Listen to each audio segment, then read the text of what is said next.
In this video, tuturuan ko kayo paano mag-acquire ng target using our Furuno ARPA. Okay.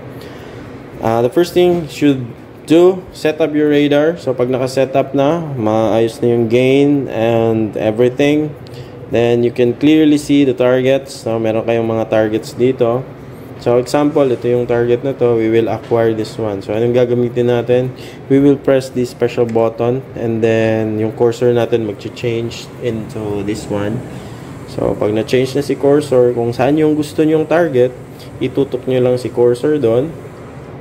And then you press again the special key or special button and then magla-lock na yon. And then hanapin nyo si acquire. Katabi ni BRM. Ayan, ACQ. You press acquire. Mag-left click kayo kay acquire. And the ARPA will start to acquire the target. Yan. So, yung acquired data niya, dito lalabas sa upper right corner. Kang range bearing. And then, when the ARPA is finished, pag natapos na si ARPA mag-plotting, lalabas yung course, the true speed of the target, the CPA, and the TCPA. Okay?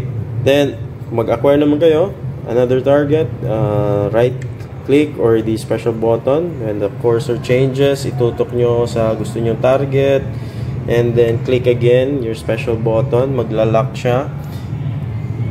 Go to the panel dito sa baba. Click the acquire. Pag na-click nyo si acquire, it will start to acquire na naman. Ngayon, makita natin dito meron na siyang number 2. Meaning, number 2 na target yan. Number 2 target. Okay, paano ba natin siya i-switch to number 1? Okay, so i-right click nyo lang, then mag-special button ka na.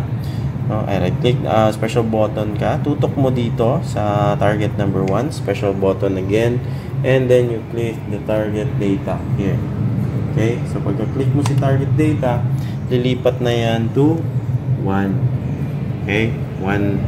Okay. Paano siya ilipat na naman sa 2? Okay? So you special button, tutok mo siya sa 2. Nawala na si 2. Okay. Acquire natin ulit si number 2. Okay. So, sample, meron ng data si number 2. You right-click, itutok nyo si number 2 dyan. Lock. And then, target data. Click. And then, magtuto na siya. That's how you switch between mga acquired targets niya. So, napakadali lang. Switching of targets. So, that is all. Kung paano nyo i-acquire and get the details of the targets na na-acquire ng ARPA niya.